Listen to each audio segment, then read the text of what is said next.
Sama juga, kita duduk rumah taman, tiba-tiba jiran rumah kita tu sambung rumah, kan? Bilik dah ada 3 lah, dia sambung pula lagi 2 bilik lagi, 5 bilik.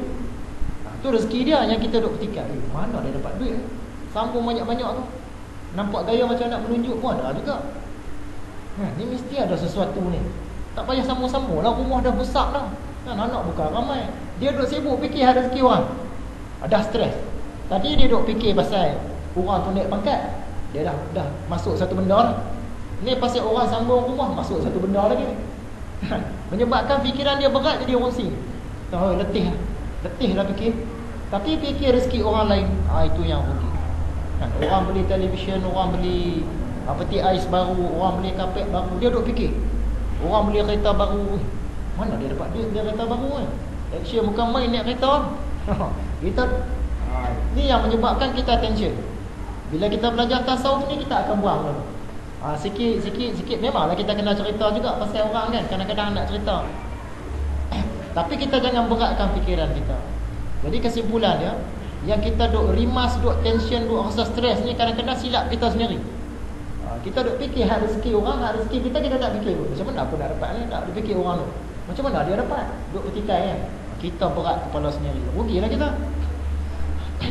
Yang ketiga, kita menyentuh tentang kisah Khalifah Umar bin Abdul Aziz, iaitu cicit kepada Sayyidina Umar Al-Khattab.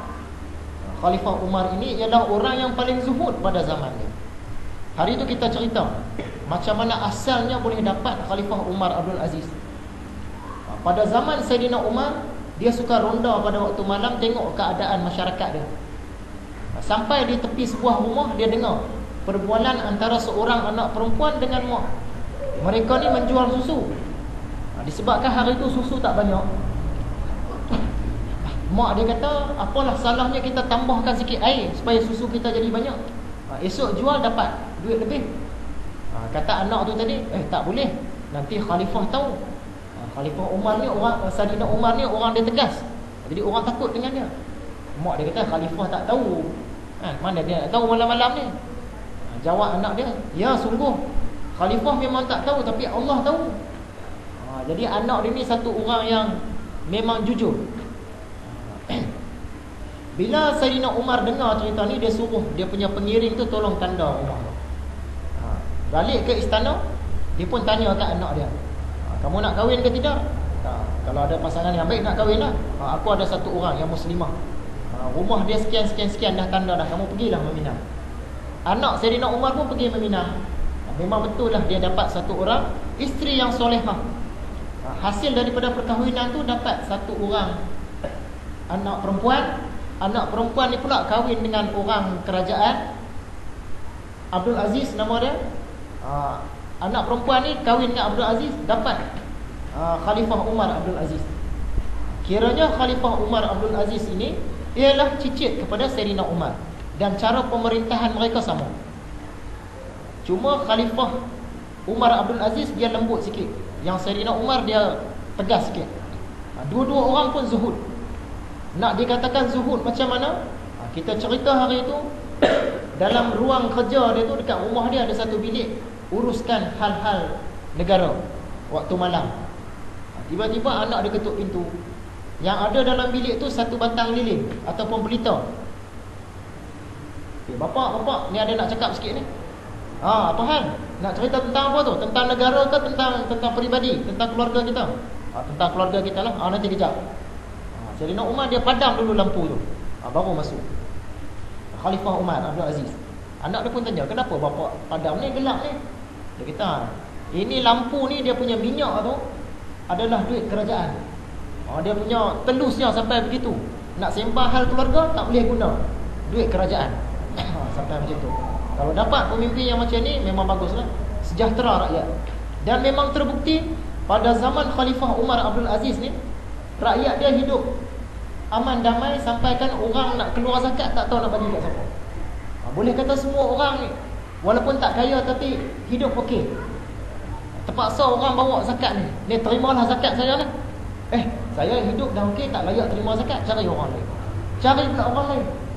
Sampai dah satu masalah pula, zakat tu terpaksa hantar ke negeri lain. Kalau zaman kita sekarang pantang suar zakat, semua tangan bakat nak ambil lah. Tapi zaman Sayyidina Khalifah Umar Abdul Aziz, sampai macam tu tak boleh nak bagi. Sebab adilnya, telusnya pemimpin, rakyat tu hidup senang.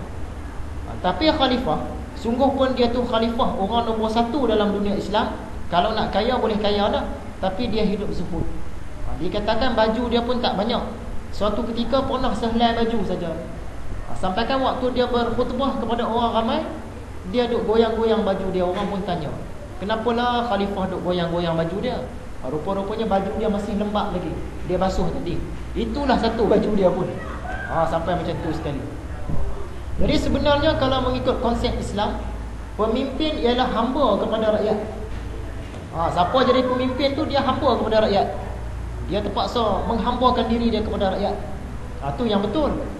Tapi bila zaman berubah, dah terbalik. Rakyat jadi hamba kepada pemimpin. Tu dah terbalik lah.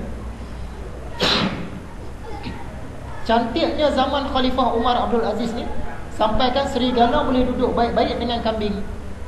Sebab itu apabila serigala menerkam kambing, penggembala tu tahu dah, hari ni khalifah kita dah meninggal dunia. Kita macam mana kamu tahu? Aku nampak tadi serigala menerkam kambing. Maksud dia dah berlalulah pemerintahan satu orang yang soleh. Yang keempat, antara tanda-tanda ulama akhirat. Ulama ni dua jenis kan, satu ulama dunia, satu ulama akhirat. Antara tanda ulama akhirat ialah tidak tergesa-gesa memberi fatwa. Maksudnya dia jaga sungguh-sungguh perkataan dia. Dia tak mudah, tak mudah nak bercakap. Dia hati-hati.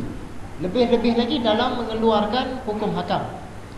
Mereka begitu berhati-hati dengan perkataan mereka.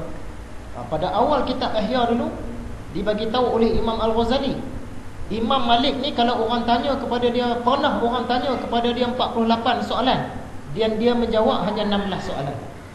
Yang yang 32 lagi dia jawab tidak tahu. Ataupun tidak tahu. Maksud dia begitu berhati-hati. Padahal dia tu ulama besar pada zamannya.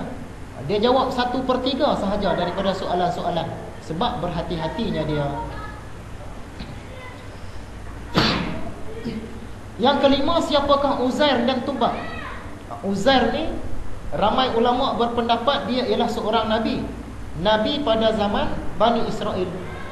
Suatu ketika dulu, sewaktu orang Israel ni duduk di Jerusalem, di Palestin, datang seorang raja besar, Raja Bukhtanasar ataupun Nebuchadnezzar. Dia serang Jerusalem ni sampai hancur musnah. Menyebabkan Nabi Uzair bila dia tengok bandar Jerusalem tu, dia kata macam mana lah nak hidup balik bandar ni. Tak boleh hidup dah. Kalau orang nak perbaik pun orang tak mau perbaik dah, punya teruk dah kawasan ni. Tapi Allah tunjuk yang Allah berkuasa. Lepas Nabi Uzair cakap tu, dia pun nak berehat lena. Rupa-rupanya dia lena selama 100 tahun. Dia pun tak sedar. Dia jaga-jaga, dia duk rasa macam sehari semalam. Datanglah malaikat tanya,